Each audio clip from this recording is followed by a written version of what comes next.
Olá, bem-vindos de volta ao curso de PHP para iniciantes da Jonitech. O meu nome é João Pinheiro e hoje vamos falar de funções de strings. Nós já usámos strings várias vezes, ainda no último vídeo tutorial utilizámos um string, mas vamos criar outro string. Vamos chamar-lhe texto e vamos pôr aqui uma coisa que se usa muita vez. Ok, um texto qualquer, eu escolhi isto porque é um texto genérico. E o que é que são funções de string? Existem funções embutidas no próprio PHP que fazem parte do PHP e que nos devolvem algumas informações sobre os strings que nós estamos a trabalhar. Uma dessas funções e uma possibilidade de utilizar essas funções é para contar, por exemplo, palavras. Neste caso, as palavras que estão dentro disto. É fácil contarmos à mão, obviamente. Aliás, olhando para lá, não é à mão. É fácil contarmos olhando para lá, mas imaginemos que era um string muito comprido ou muito longo, ou se simplesmente é um string que nós não conhecemos, que mais tarde vai ter valores e que nós precisamos que esteja dentro de uns certos parâmetros. Então vou-vos explicar como é que podemos contar as palavras usando essa função específica. Vamos criar aqui uma variável qualquer e vamos dizer que esta variável é igual a tal função. E a função é str de string underscore word, que significa palavra, e count, que significa contar. Isto tem mesmo que ser assim.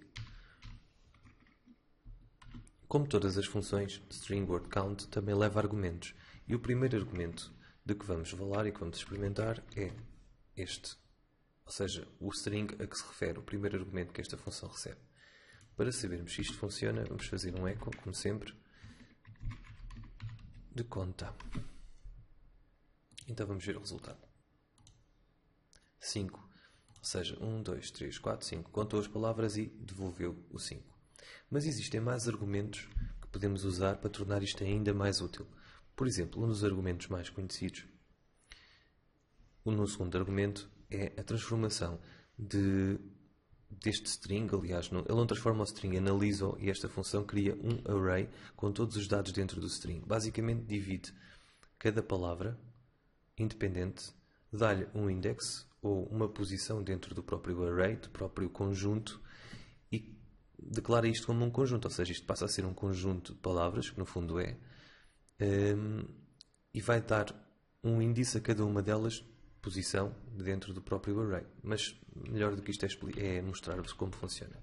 Pomos aqui um, que é para isso que serve, e em vez de fazermos um echo, temos que fazer um print R, porque senão ele vai simplesmente dizer array. Como isto é um array, não podemos fazer isto assim.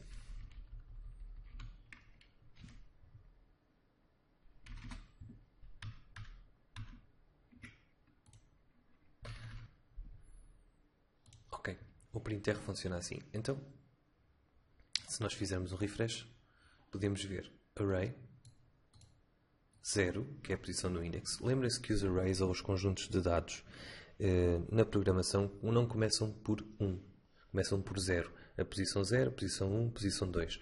Neste caso, na posição 0 temos lorem, na posição 1 temos y, na posição 2 temos $, e por aí fora. Como vocês veem aqui, ele está perfeitamente definido. Isto foi usar o 1 como argumento da função. Segundo argumento. Agora imaginemos que usávamos o 2. Para que é que ele serve? Se nós tomarmos em atenção a este string, vemos que existem caracteres, como é óbvio, posições de caracteres. Temos a 1, a 0, aliás. A 0 é aqui, no início do string.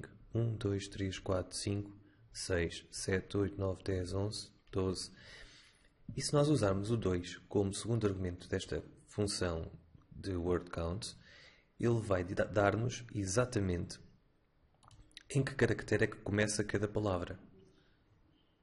Nós tínhamos até aqui, temos na posição 0 uma palavra, na posição 1 outra palavra. Isto são posições dentro do array.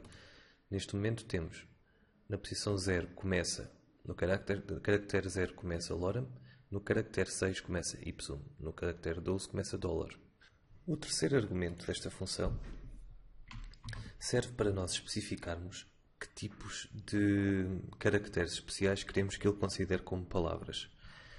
Neste caso, se nós chegássemos ao nosso string e puséssemos um ponto, não posso deixar isto aqui vazio, iríamos ver que ele não considera o ponto como uma palavra, mas nós podemos forçá-lo a considerar esse ponto como uma palavra. E como é que podemos fazer isso? Basta nós darmos no terceiro argumento instruções para que o caractere ponto seja considerado. Cá está, já é considerado. Mas funciona para o ponto como funciona, por exemplo, para uma barra. Isto tem que estar dentro de um string, que é para depois não dar problemas. Mas se fizermos isto com outro caractere especial, ele considera. Caso isto não exista, simplesmente ele ignora. Para declararmos mais do que um símbolo especial, o procedimento é muito parecido, mas neste caso, por exemplo, temos a barra, né? E queremos declarar, por exemplo, um percentil, por exemplo. Basta adicionarmos aqui à frente. Não precisamos de estar a pôr vírgulas nem nada, é só isto. Já está. Isto foi a função word count. Agora, existem outras funções que nós podemos usar, como, por exemplo, uma função que serve para misturar as palavras que estão dentro do string. E é a função shuffle. Então, vamos tirar daqui isto tudo. Essa função só tem um argumento. Shuffle. Isto é com 2 Fs. E podemos usar aqui uma palavra um pouco mais coerente. Mistura. Não precisamos do printr porque isto não se trata de um array. Fazemos só um echo normal. Mistura. O resultado disso será... Cá está. A única coisa que ele fez foi misturar as palavras todas. As palavras estão aqui por esta ordem. Ele mistura essas palavras e devolve esta confusão toda que aqui vai. Mas reparem que não mistura só as palavras, mistura todos os caracteres. Por exemplo, L e R nunca se encontram junto, portanto vê-se que ele misturou até os caracteres. Isto pode parecer uma função inútil, mas se formos terem atenção de que muitas vezes nos nossos projetos precisamos de criar nomes aleatórios, por exemplo, para fecheiros, para pessoas, para utilizadores, neste caso, podemos ver uma aplicação prática para isto. Por exemplo, se o nosso string não fosse isto, mas fosse isto, por exemplo, o abecedário com uns números à frente, e nós quiséssemos que ele usasse isto para criar números ao acaso, podíamos usar o string shuffle e ver o resultado. Já nada está organizado. Mas se quiséssemos, por exemplo, usar isto como base, mas misturar e ao mesmo tempo devolver só parte do nosso string, podemos usar uma função também relacionada com strings que se chama substring. Então vamos fazer aqui uma aplicaçãozinha do substring em cima disto do shuffle que nós temos. Vamos aqui, criamos uma variável extrato como, pode ser outro nome qualquer que vocês queiram, e usamos então a função substring. E é assim que se escreve. E o que vamos pôr aqui dentro vai ser um mistura. Este é o primeiro argumento. O segundo argumento é em que caractere é que nós queremos que isto comece. Por exemplo, no caractere 5. Até que caractere? Até o caractere, por exemplo, 10. E agora, só temos que fazer um echo, não do mistura, porque nós queremos que a mistura seja transformada com o substring. Vamos fazer extrato. E deve devolver-nos os números aleatórios entre 5 e 10. E se vocês fizerem refresh várias vezes, veem que são sempre esses números aleatórios são sempre diferentes, que são mesmo aleatórios, não é? Quanto maior for o número de caracteres que vocês tiverem aqui, mais aleatório ele se torna, como é óbvio. Ou melhor, menos probabilidades há de se repetir o mesmo nome. Outra função que eu ainda não falei é uma função bastante simples, que é o length do string, ou string length, ou tamanho do string. Neste caso nós só temos uma palavra, que é A, B, C, D, E, isso é uma palavra. Mas, e se nós quisermos saber o tamanho dessa palavra em caracteres, nós podemos simplesmente fazer assim. str len do texto e vamos fazer mistura. 35 caracteres. Isto é uma boa forma de contar caracteres e não palavras. Mas podemos até usar formas matemáticas aqui, por exemplo. Imaginemos que queríamos metade, saber quanto é que é exatamente metade dos caracteres que ali estão. Então bastava fazermos isto sobre 2. E irá dividir aquilo em 2. 17.5 seria metade. Outra função interessante que podemos usar nos strings é a reverse, por exemplo. Então vamos pôr str. Reverse é assim. E pomos ali o nosso string. Tiramos daqui o dividir por 2, não nos interessa agora. E a ordem particular que ele é feito é A, B, C, D, E, o abecedário normal e depois uns números. Vamos ver então o resultado do reverse. Ai, a minha memória a pregar partidas. Isto é string rev, não reverse. E sem este underscore. Não é necessário. Mas repitam o R. Cá está. Então ele reverteu completamente o string. Começou no último dígito e acabou no primeiro dígito, tal como ali está. Há ainda outra função, existem várias funções aliás, mas é uma função que eu acho bastante interessante. Vamos dar uma utilidade bastante prática, especialmente para alguns de vocês que são professores ou que são alunos e que têm que redigir trabalhos, por exemplo. Vamos criar aqui um texto 1 e uma variável texto 2. E vamos criar aqui um texto dentro. Então, vamos pôr aqui um texto.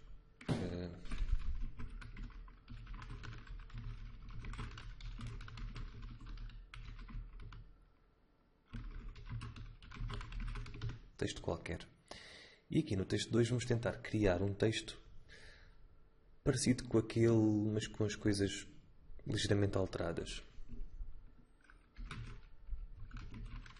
Como nós fazemos quando queremos fazer um trabalho copiado por outro e não queremos que nos apanhem.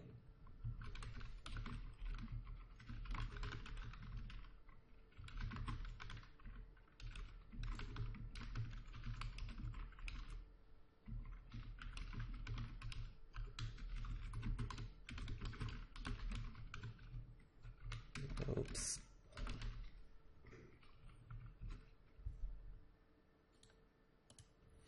Ok, então temos dois textos. Existe uma função no PHP que nos permite analisar a correlação que existe ou a percentagem de similitude que existe entre dois textos. Por exemplo, acho que é preferível explicar desta forma, fazendo mesmo. Vamos fazer assim. A função é SimilarText. E o que o SimilarText faz é uma função que vai comparar os dois textos e vai encontrar uma percentagem de semelhança entre os dois. O primeiro argumento será o primeiro string, que neste momento será texto 1. O segundo argumento será texto 2. O terceiro argumento será o resultado. E vamos fazer então um echo.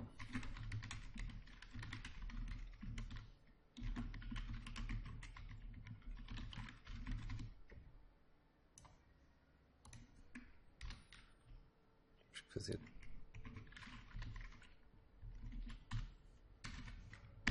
o resultado.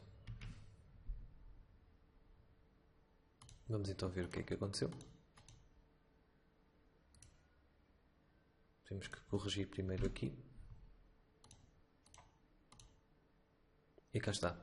Estes textos têm uma semelhança de 68,05%.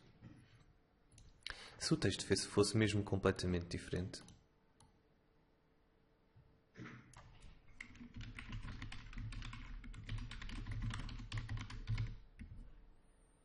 podíamos ver a semelhança é de 35%. É muito menor porque também tem a palavra texto. 14%. tem os mesmos caracteres e por aí fora. Como vocês veem, quanto mais alta for a percentagem, maior a semelhança existente entre os dois textos. Isto pode ser muito útil para analisar textos ou simplesmente para fazer um motor de busca, se vocês quiserem fazê-lo. E finalmente, para acabar, vamos falar de uma função também muito útil, especialmente em formulários. Vocês mais tarde vão ter a possibilidade de ver isso, que é a função trim. E o que é que a função trim faz?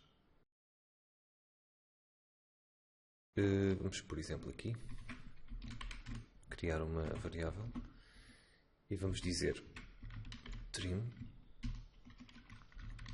o texto 1, a variável, aliás, texto 1.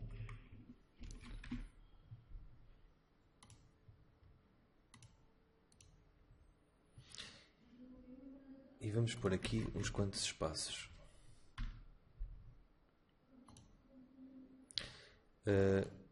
Então, o que é que a função trim faz? Assim, a função trim, sem mais informação nenhuma, o que vai fazer vai ser remover ou cortar, trim, lá está, os espaços que há a mais à esquerda e à direita do vosso string. Vamos então fazer um echo do string limpo, depois de ter passado já pelo trim. Não existem espaços a seguir, como vocês podem ver. Mas se nós não tivéssemos feito o trim, tivéssemos a pegar, por exemplo, sem fazer um trim, pois, estou a dar muitos erros, não sei porquê. Bom, acabei de me aperceber que eu não vos consigo mostrar isto, como funciona, porque ele está a transformar em HTML e o HTML é cego a espaço em branco. Mas as bases de dados não são cegas a espaço em branco. Então a melhor forma é mesmo explicar-vos assim, sem usar nada, o que é que isto podia fazer. Ao gravarmos numa base de dados este texto assim, ele vai gravar este espaço em branco e este espaço em branco. E nós não queremos isso, porque uma pessoa pode ter-se enganado a pôr o nome ou ter deixado um espaço em branco antes do nome sem querer. E ao aplicarmos a tal função trim, neste caso seria assim, texto 1, ao aplicarmos esta função trim, o resultado seria cortar este espaço aqui e este espaço aqui, apesar de vocês não poderem ver no exemplo, mas acreditem, funciona. Assim como se vocês quisessem apenas tirar os espaços da esquerda, só tinham de pôr aqui L-trim, se quisessem tirar os espaços da direita, punham R-trim e por aí fora. Vocês não se esqueçam que isto aqui tem que ter uma variável atrás. Estava só a falar, mas... Ou seja, L-trim, R-trim. Tira da direita, tira da esquerda ou tira-os todos. Bom, eu disse que a trim seria a última, porque isto já está a ficar assim um bocado longo. Isto seria a última função relacionada com strings que eu vos ia mostrar, mas há uma última que também é muito importante e é por isso que eu tenho mesmo que falar sobre isto. Vamos, por exemplo, criar outra vez uma variável e vamos usar essa nova função.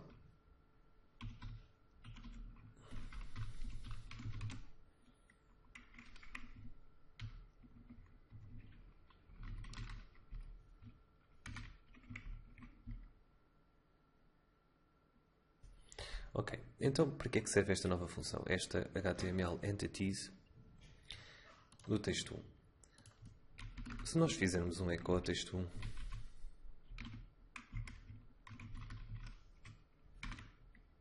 se fizermos um simples echo ao texto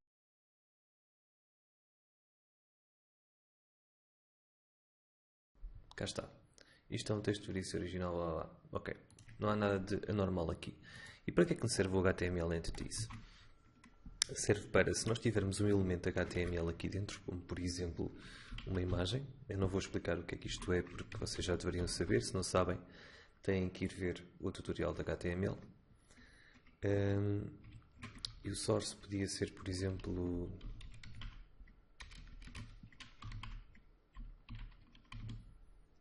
assim, pronto. Se nós tentarmos correr uma coisa deste género, vai dar problemas, porque ele vai considerar que isto é um elemento HTML e vai pôr cá a imagem. Mas imaginemos que nós queríamos mostrar isto como exemplo de um texto ou uma coisa qualquer e não queríamos que fosse uma imagem, mas simplesmente um elemento que tivesse a mostrar como é que se fazia em HTML. Usamos isto. Se pusermos aqui limpo, ele vai identificar todas as entidades que são de HTML e ignorá-las, ou transformá-las em texto. Cá está. Já está transformado em texto. É uma boa forma de vocês fazerem tutoriais em texto ou fazer um teste ou outra coisa qualquer, de forma a que possam mostrar às pessoas como se faz o HTML sem que este próprio HTML seja assumido como HTML. Bom, este tutorial foi um bocado confuso e um bocado longo. Peço desculpa por todos os cortes que tive que fazer, porque não sei porque hoje estou num dia de azar e corre-me tudo um bocadinho para o torto. Tenho feito aqui erros idióticos que eu não estou habituado a cometer. Mas seja como for, aqui ficam as funções de strings, que são várias, são úteis, e mais tarde vocês vão ver em que é que elas são úteis. Vamos continuar a nossa aprendizagem nos próximos vídeos e até lá, fiquem bem, não se esqueçam de subscrever e de partilhar isto com os vossos amigos.